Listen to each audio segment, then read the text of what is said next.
Es un escenario muy peligroso, es un escenario volátil. Estados Unidos, yo creo que las personas deben cobrar conciencia de que es un momento altamente peligroso, altamente sensitivo.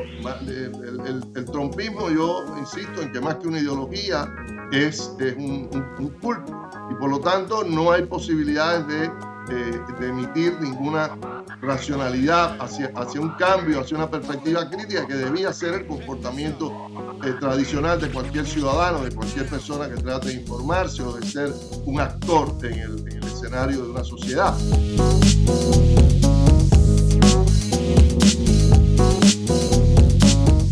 Estamos en medio de una nueva guerra. Estados Unidos e Irán se han ido a los bombardeos. Esto es una situación obviamente muy delicada para todos los estadounidenses, sobre todo para la región, y estamos involucrados igualmente en una guerra de propaganda como sucede en todas las guerras.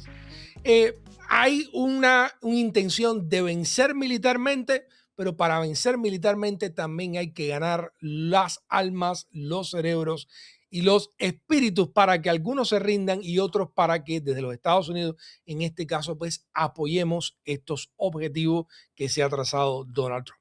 Y sobre esta guerra de propaganda, sobre esta guerra de narrativas, sobre el rol de los medios y sobre el rol también de los comunicadores independientes, voy a conversar hoy con nuestro amigo, el periodista, uno de los más respetados periodistas acá de nuestra comunidad cubana. Muchos le dicen el decano del periodismo aquí en Miami, nuestro querido Wilfredo Cancio, quien además es fundador y editor del sitio Café Fuerte, una de las fuentes de información más fiables y creíbles acá en el sur de la Florida, un ambiente donde lamentablemente el exceso de triunfalismo trompista, hay que decirlo de alguna manera, pues ha venido a invadir todo esto, y siempre para mí es un inmenso gusto pues poder informarme y enterarme de los acontecimientos a partir de lo que hace y del trabajo de Wilfredo Cancio. Así que dicho esto, vamos a darle la bienvenida a Wilfredo y vamos enseguida directo al lío. Bueno, muchísimas gracias por esa generosa presentación. Yo lo único que trato es hacer mi trabajo, el trabajo que empecé a hacer hace 51 años, allá por Santi Espíritu, en la radio, hablando de pelota y de boxeo. Y hoy lo que quisiera es estar hablando de pelota, de boxeo y no de guerra. Estamos en guerra con Irán, pero estuvimos en guerra prácticamente con Venezuela, porque obviamente cuando usted entra a un país en una operación militar clandestina y se lleva al líder de ese régimen, por muy dictador que sea, pues es un acto de guerra. Afortunadamente, yo creo que para evitar la escalada de las tensiones, pues parece que había habido estos diálogos, estas negociaciones previas con Delcy Rodríguez en este caso, tal vez con su hermano, y eso ha evitado que nos estemos yendo a los bombazos como si nos estamos yendo en Irán. Pero obviamente podemos anticipar, y de hecho estamos viendo toda esta guerra de narrativas, toda esta guerra de propaganda, que cada cual busca o persigue una reacción de los demás en función de sus propios intereses y de sus propios objetivos. Primera pregunta, ¿cómo podemos informarnos mejor? ¿Cómo podemos sortear todo este inmenso bombardeo propagandístico en este momento? Y por supuesto, ¿cuál en definitiva crees que sea la principal de responsabilidad de los comunicadores y quién crees que está marcando el mejor trabajo en este sentido?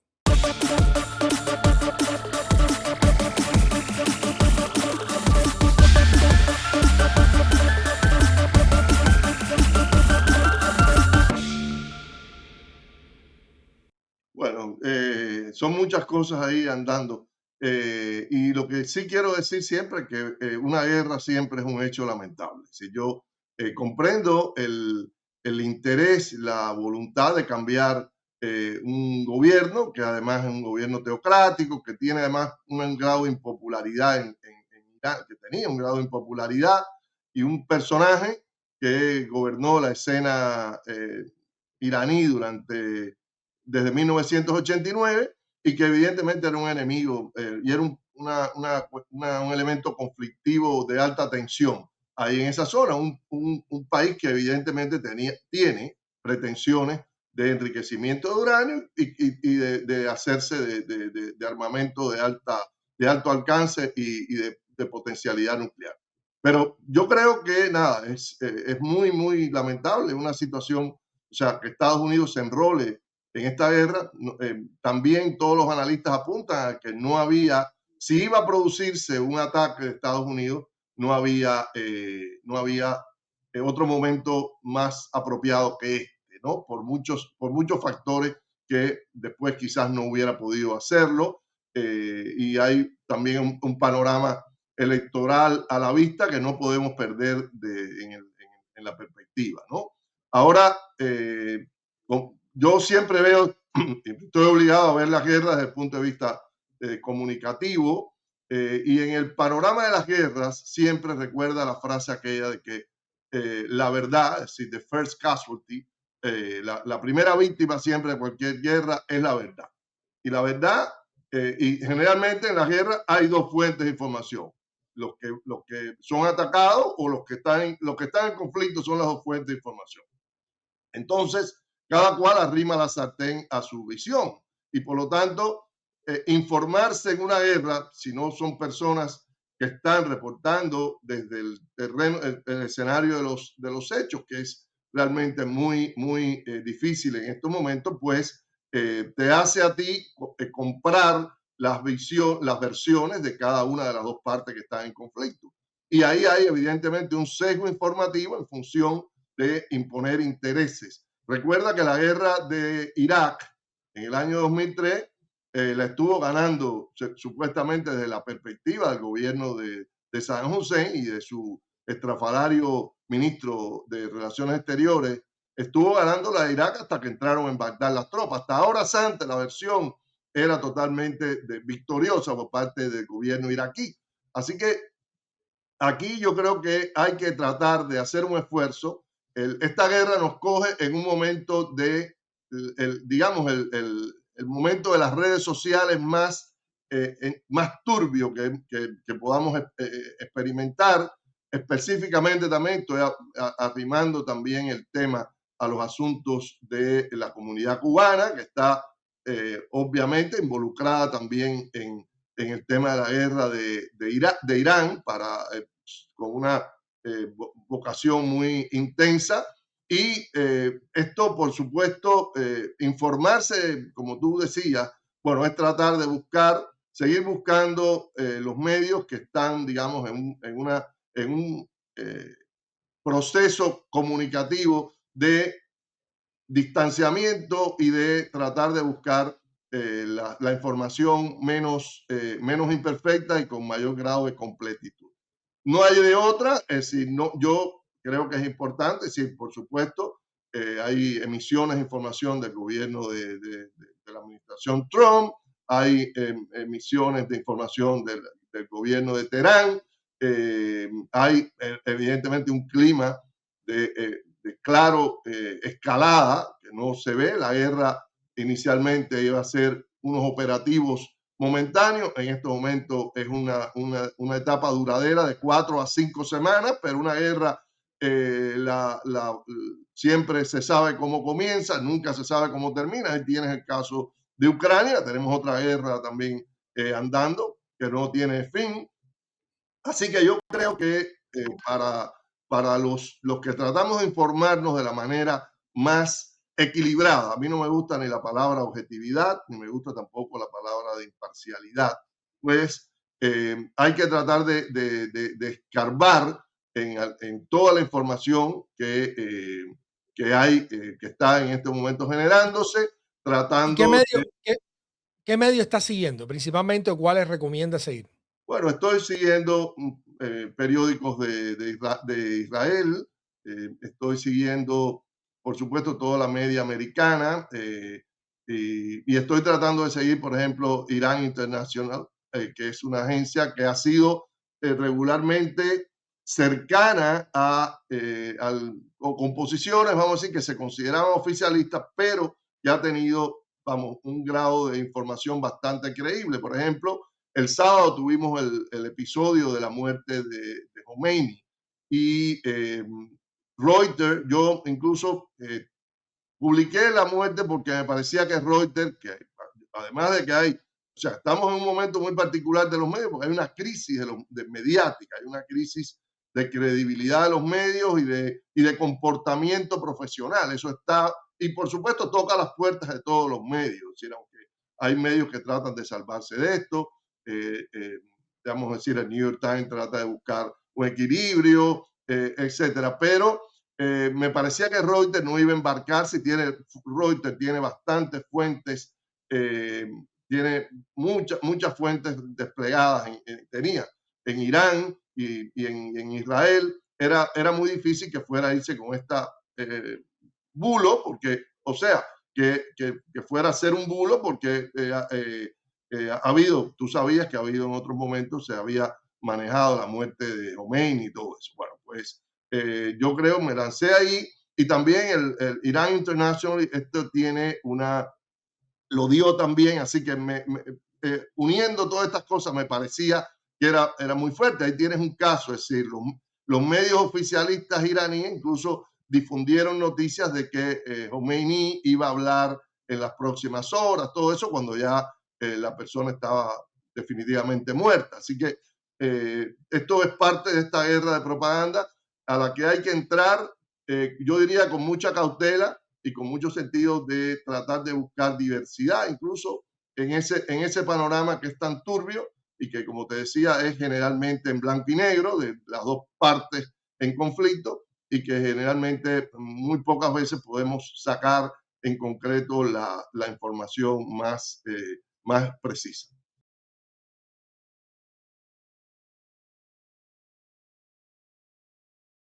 En otro momento hemos conversado, Alfredo, sobre también un grupo o una base, una parte de la base de seguidores de Trump. No es todo, pero una parte importante de ellos. Y hay un momento que en sus hábitos de consumo de información, o quizá por esta fragmentación que tenemos hoy de que no hay una narrativa unificada, algo que hay que decir que en otras ocasiones, por ejemplo, benefició a George W. Bush. O sea, en la época en que todavía las redes sociales no habían alcanzado el nivel de preeminencia que tienen hoy, tal vez un sentimiento más unificador de ir a la guerra con Afganistán después de esta agresión de las Torres Gemelas, pues puede haber ido en beneficio de George W. Bush, aumentó su popularidad, etcétera. Pero en este momento donde estos discursos están más fragmentados, que también pueden ir en pos de la crítica de Trump y de su guerra con Irán, o en pos de el triunfalismo a favor de Trump, y puede haber un grupo que no admita, quizás, si las cosas no están yendo bien o si comienzan a ir mal, que no estén dispuestos a procesar eso, que no estén dispuestos a enfrentar la evidencia. Son gente que todavía hoy niega el resultado de las elecciones de 2020. A mí me preocupa mucho eso a efecto de cómo puede afectar un conflicto armado como el que acabamos de comenzar.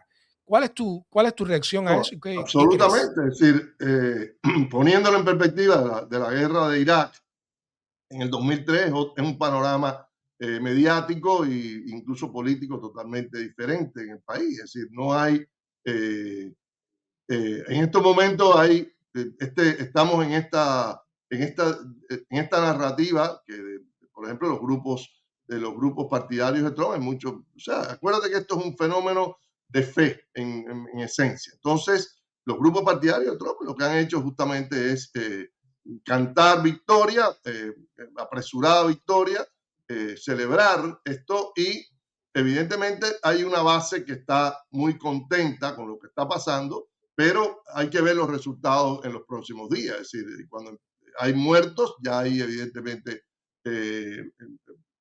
víctimas americanas, y hay también dentro del Partido Republicano, y estoy pensando en una persona que es en este momento una disidente como Marjorie Taylor Greene, pues ha hecho un discurso recientemente en una intervención en las redes bastante crítica sobre por lo que ella apoyó la reelección de Trump, y lo que es realmente lo que deja para el pueblo americano como resultado toda esta política de guerra, ¿no?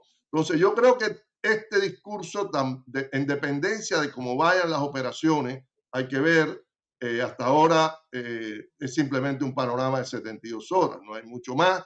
Pues hay que ver cómo esto va evolucionando, porque también puede erosionar otra base republicana que fue trompista o sigue teniendo filiación trompista, pero que puede tomar distancia sobre el realismo de los resultados de la guerra. Y esto es lo que yo creo que hace más interesante y más complejo el panorama de la guerra. Te digo, estamos todavía en los umbrales de la situación. Ya hay 6 víctimas americanas, ha habido, por supuesto, gastos súper millonarios, y esto hay que ver también cómo va a reaccionar el Congreso. Hoy, este martes, hay una audiencia también relacionada con el plan de Irán en el Congreso, y hay que ver cuáles son, digamos, el desarrollo en el teatro de operaciones en los próximos días, porque eso va a determinar también cómo se canaliza también la política en Estados Unidos de cara, ya te digo, a un momento clave que van a ser las elecciones de medio término de noviembre, pero también va a determinar cuál va a ser, yo creo que esta guerra es un punto de giro también de cuál va a ser a partir de ahora el comportamiento de la administración respecto a otras zonas conflictivas o políticas abiertas, tanto en América Latina, estamos hablando del caso de Venezuela, la tentativa cubana, la situación El con caso, Nicaragua, el y caso de también Venezuela, el caso de Venezuela es un buen ejemplo, porque primero era no se dialoga con las dictaduras y ahora han acomodado esa base trompista, sobre todo latina, venezolana, cubana, han acomodado la posición de Delcy Rodríguez como una líder formidable, fantástica, como digo Donald Trump, ¿no? O sea que, por lo que, o sea, un poco lo que yo estoy alertando es que esta gente se están comportando más como una fanaticada que realmente como un grupo crítico que pueda ver las contradicciones evidentes dentro de lo que ellos promovieron o dentro de lo que ellos afirmaron que iban a presentar a los estadounidenses en este gobierno de Donald Trump y lo que están haciendo ahora.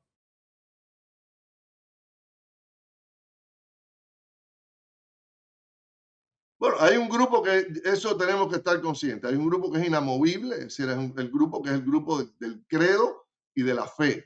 El trumpismo, yo insisto en que más que una ideología, es un culto. Y por lo tanto, no hay posibilidades de emitir ninguna racionalidad hacia un cambio, hacia una perspectiva crítica que debía ser el comportamiento tradicional de cualquier ciudadano, de cualquier persona que trate de informarse o de ser un actor en el escenario de una sociedad. Es decir, ahí eso yo creo que es un sector que tenemos que dar por perdido, es el comportamiento del fanático, es como una religión.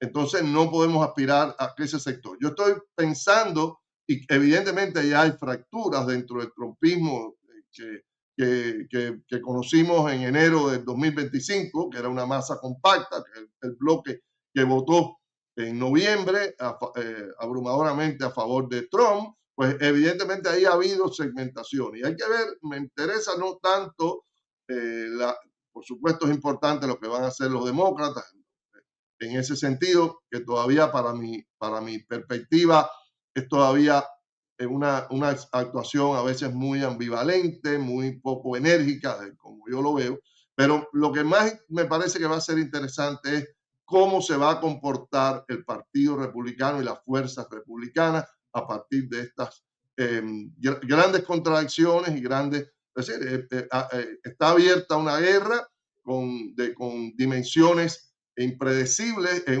un área que es un polvorín permanente, en un área de conflictos no resueltos desde en centenares de años. No se ha podido resolver el conflicto del Medio Oriente y las tensiones en Medio Oriente. Así que yo creo que lo que suceda en el escenario de guerra va a tener una repercusión, obviamente, en la política americana.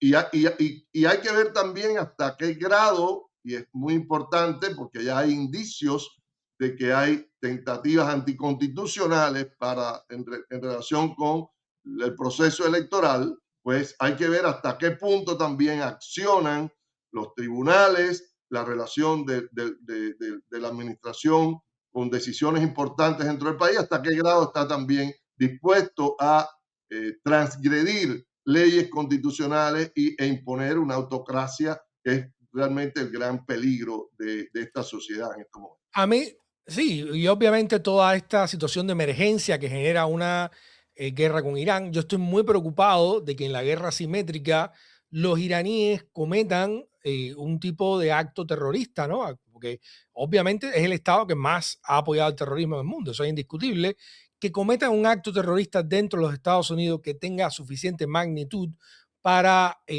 poner a la opinión pública de los Estados Unidos más en contra de los iraníes y a favor de Donald Trump. Y me preocupa mucho porque esto incluso puede ser hasta una operación de falsa bandera. O sea, algún loco trompista puede aparecerse, meter un ataque aquí, atribuírselo a los iraníes y entonces Donald Trump pues desatar. Yo sé que esto es un ambiente, es un clima extremo, pero estamos en guerra con Irán y no debíamos haber llegado aquí. O la expectativa, incluso la promesa de los propios trumpistas era que no llegaríamos aquí, ¿no? Que los demócratas eran los que nos iban a arrastrar a este problema. Pero si hubiera tanto una operación real de los iraníes dentro de Estados Unidos, algo parecido a las Torres Gemelas, Dios no lo quiera, no pase, pero pudiera suceder, porque cuando tú vas a la guerra, cualquier método es válido.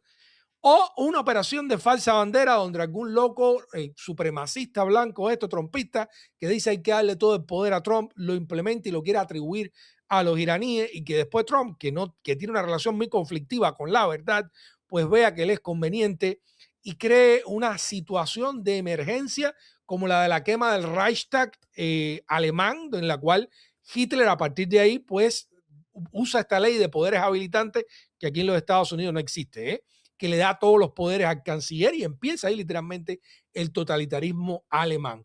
Este es un escenario extremo, es un escenario peligroso, pero que hoy estamos más cerca de lo que estábamos hace una semana. Es un escenario muy peligroso, es un escenario volátil. Estados Unidos, yo creo que las personas deben cobrar conciencia de que es un momento altamente peligroso, altamente sensitivo. No solo las bolsas van a sufrir, ni vamos a ver también elevarse de manera exorbitante los precios de la gasolina y por supuesto los otros insumos. Pero esa posibilidad que tú mencionas es también, no podemos perderla de vista, es decir, puede haber reacciones internas, que es lo que ha dicho o que era un poco la pretensión del Khomeini, ¿no? De afectar a la administración y que la guerra no era contra el pueblo americano, pero bueno, esas cosas son muy relativas. Entonces, hay que ver también cuál es el foco de las entidades y las organizaciones de inteligencia dentro de Estados Unidos, porque yo tengo en estos momentos no tengo claro si el FBI está funcionando a plena capacidad en estos asuntos, porque el FBI está muy preocupado en otros asuntos de perseguir a determinadas personas, con un viso Están reprimiendo a los absolutamente enemigos político. políticos. Exactamente. Entonces hay que ver si realmente toda la capacidad de inteligencia, la directora de inteligencia nacional, todo esto está puesto, está en alerta máxima. Yo me imagino que esté en alerta máxima y tenga la capacidad para poder responder a cualquier intento que es un peligro latente. Si yo creo que eso no podemos perderlo de vista. Hay un peligro latente que puedan producirse reacciones descontroladas dentro de Estados Unidos y hay, evidentemente, se han cerrado dos embajadas. No están seguros los estadounidenses en ninguna parte del mundo en estos momentos. Es decir, es un teatro que ha cambiado de la noche a la mañana, literalmente, de la madrugada del sábado a los días actuales, e incluso complica también las posibilidades de viajar, el turismo, todas las operaciones que tenían hasta la semana pasada un carácter de normalidad están totalmente atrofiadas, están evidentemente cambiadas y eso para el americano normal, para el estadounidense, no, es realmente un problema, es decir, es un problema que tiene que confrontar. y que tiene que lidiar con eso. Así que hay una situación, obviamente, ¿Crees, de crees peligro, de crees peligro. Yo creo que es una situación de peligro que no podemos perder de vista. la pregunta un poco fuera de las conspiraciones, ¿no? Es, ¿crees que en este escenario de riesgo extraordinario para los Estados Unidos, iniciado por la misma administración, haya posibilidades de una consolidación autoritaria o dictatorial por parte de Trump?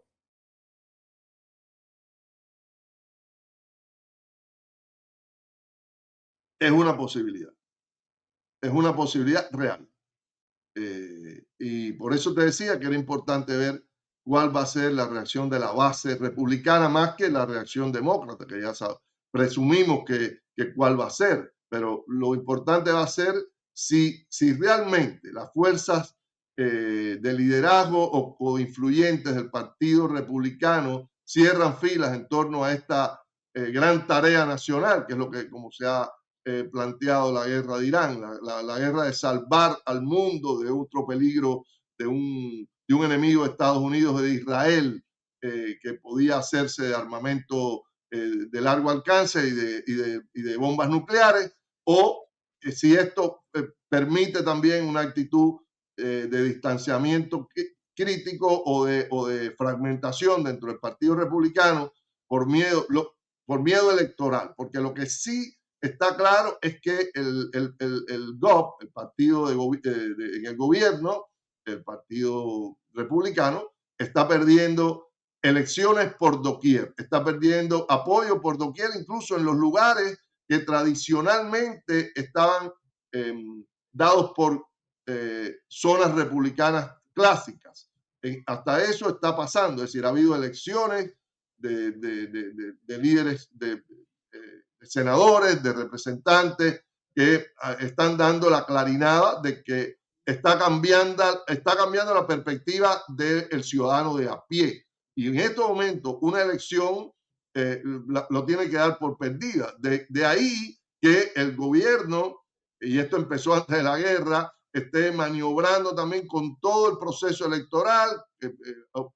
Ya vimos el caso de Georgia, la incautación de material electoral, están también presionando con las identificaciones electorales que afecta sobre todo a la base más pobre, la de menos capacidad de gestión en estos procesos para identificarse. Es decir, hay una serie de maniobras, hay una serie también de declaraciones paralelas por parte de los seguidores de Trump de las elecciones. Ha habido declaraciones muy preocupantes en términos de para qué, de si perdemos las elecciones, porque lo que está detrás aquí, Gennady, es que también cualquier pérdida de los controles actuales significa que no solo está en peligro la viabilidad hasta cierto punto democrática de la conducción del país,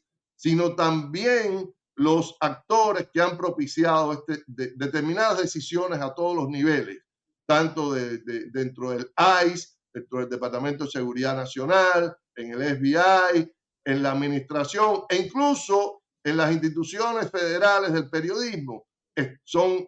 Han cometido actos punibles y por lo tanto pudieran ser puestos en un proceso de encauzamiento en un futuro, vamos a decir, a mediano plazo. Así que yo creo que esto ellos lo tienen claro, lo han dicho varias veces, no podemos perder.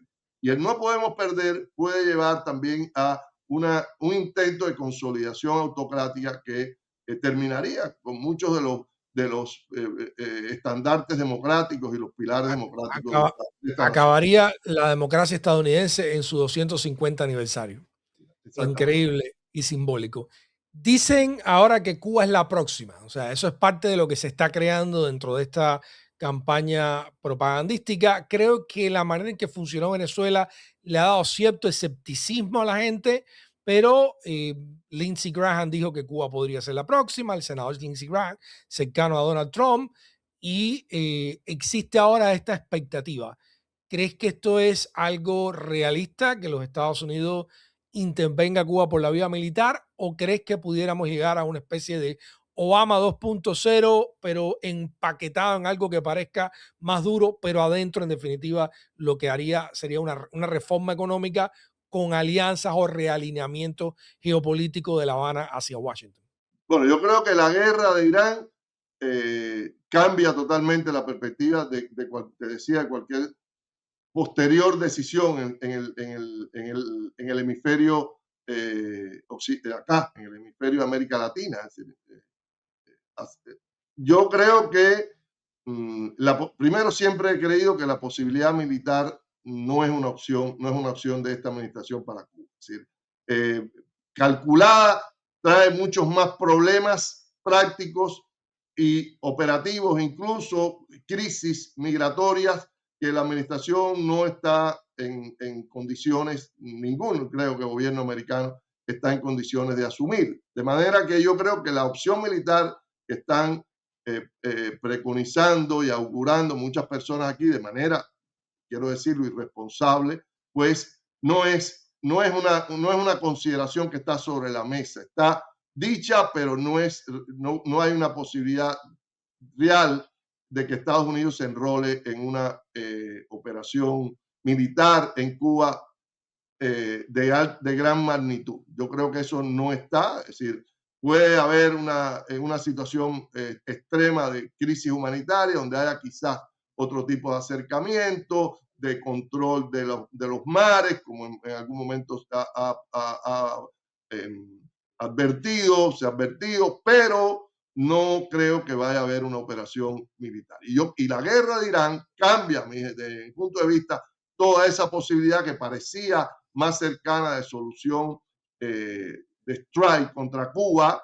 Y yo creo que hay que ver cómo evoluciona la guerra de Irán para saber cómo va a seguir el caso cubano. Ahora, evidentemente, el lenguaje sobre Cuba ha cambiado en las últimas semanas, incluso antes de la guerra de Irán. Es decir, hay toda esta retórica de las conversaciones de las cuales no tenemos claro realmente, hay todo esto de que están conversando. Yo lo he visto con mucha cautela, incluso no lo he reportado porque tengo mis objeciones sobre realmente lo que está pasando en lo que puede haber sido un intercambio, un contacto, más allá de una negociación. Y por Yo otro le lado, llamo, sí, Wilfredo, yo le llamo las conversaciones de Schrödinger, ya, porque lo mismo están pasando que no están pasando a la misma vez. Entonces, yo tampoco, o sea, tengo que mirar lo que está pasando, estoy de acuerdo contigo, pero con mucho escepticismo, porque realmente creo que las historias que nos están contando no son precisas ni de un lado ni del otro. totalmente. Segundo, creo que el lenguaje, o sea, la solución economicista, y que es una visión totalmente concordante con la estrategia de la administración que ya está aplicando en Venezuela, la visión economicista, el provecho económico para la administración, para el país y para personeros de estadounidense, pues es mucho más viable que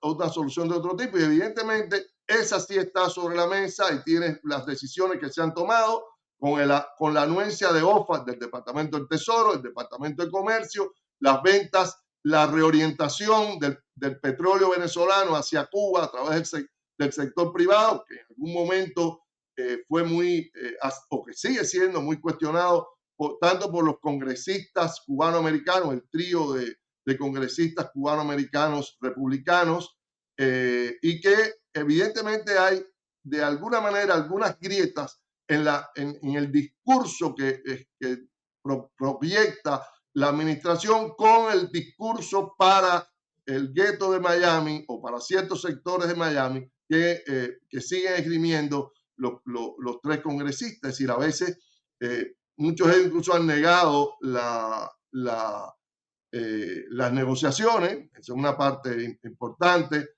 se distancia. Incluso toda la proyección que ha tenido el tema de Cuba hacia esta comunidad forma parte de una cortina de humo para no meterse en los verdaderos problemas que están afectando y que son preocupación de la comunidad cubana. Es decir, estamos hablando de la solución de los problemas migratorios, los casos de I-220A, los asilos políticos, la situación de los food stamps, de las provisiones, los permisos de trabajo. Es decir, todo eso de la retórica de que ahora sí viene Cuba, Cuba es el próximo paso, todo eso ha sido en parte una cortina de humo que por supuesto ha repetido la emisora federal trompista que en la que se ha convertido Radio Martí, de Noticias Martí. Te pueden ponerle De una ahorita manera Radio Trump, ¿no? vergonzosa, que yo creo que en algún momento hay que hacer un escrutinio de esa proyección, porque los demás medios pueden totalmente hacer lo que venga. Y ese es un peligro que tiene también, lo podemos hablar, la prensa independiente. Es decir, la prensa independiente que depende de las ayudas y de los financiamientos de entidades federales, pues evidentemente tienen una posición de cautela para no cubrir ciertos temas que de alguna manera rozan o se distancian de la política de la administración. Pero en el caso de Radio Martí hay dinero público que es nuestro, tuyo y mío, y que creo que el ciudadano común tiene derecho a reclamar sobre cómo se está utilizando este espacio para hacer propaganda trompista de la manera más burda. Y eso yo creo que en un futuro debe ser motivo de escrutinio cuando haya las posibilidades de hacerlo.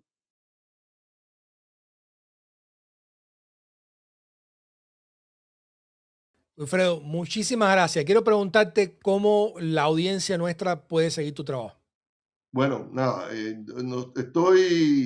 ahora hemos hecho una transformación del sitio, hicimos una transformación tecnológica como parte de otros cambios por el 15 aniversario de Café Fuerte, que se ha mantenido a contra viento y marea durante este tiempo. Está el sitio cafefuerte.com, es muy fácil de ir, y también tenemos nuestras plataformas en redes sociales. Tenemos un canal de YouTube muy modesto, Café Fuerte News, que tiene un programa de inmigración semanal, los viernes, con Willy Allen, para abordar todo el panorama migratorio del país. Y tenemos también otras intervenciones que queremos a ver si podemos seguir aumentando nuestro alcance. La responsabilidad que yo estoy tratando de asumir, que nadie es dar una opción de información responsable, que quizás no es lo que quiere oír ni leer un cierto sector de la comunidad, pero es la información más completa. Estoy tratando de dar la información más completa. Recuerda que es un medio que no tiene no tiene prácticamente recursos se trata de buscar justamente de jerarquizar las informaciones más trascendentales para la comunidad cubana y para Cuba, y no tiene quizás una cobertura de la Pero es más útil que los que yo veo con muchos recursos, ¿eh? Así que yo no creo que eso venga ni al caso, honestamente. Así que, pero bueno, ahí estamos, por lo menos estamos, lo que puedo decir que estamos de pie y sobre todo tratando, incluso en las redes sociales, algo que puede ser visto como una quimera, tratando de mantener un lenguaje respetuoso de discusión, de información, no de propaganda política, y evitar todo tipo de exceso que en estos momentos parece ser la norma, ¿no? Entonces, eso es lo que hemos tratado de mantener, un sitio con la mayor respeto, digamos, al periodismo tradicional, al periodismo más informativo en los términos de digamos, de completitud de la información, de diversidad de fuentes, de investigación, de contextualizar la información, incluso que venga de las partes que estén viciadas, como es evidentemente el gobierno cubano, ahora mismo con este caso de la lancha de Florida que tuvo una incursión en aguas cubanas. Es decir, tratar de contextualizar esto en un ambiente que evidentemente todo lo politiza, que es el ambiente de Miami. Todo, digamos, como dije el otro día, hay una realización de la política federal en función de que hay una casta política emergente aquí en esta comunidad que ha tomado el caso cubano como una bandera de politiquería, y más que de realmente profundización en los valores cubanos y en la historia cubana. Así que es un momento muy complejo, creo que es un momento complejísimo en relación con la cobertura informativa en esta comunidad, pero bueno, ahí seguimos con Café Fuerte a ver hasta dónde llega. Acuérdate que aquel poema de Vinicius que dice que el amor es eterno mientras dura. Así estamos con Café Fuerte. Muchísimas gracias, Alfredo. Un abrazo y ojalá, bueno, esta sea otra de muchas veces que podamos contar aquí contigo. Un placer.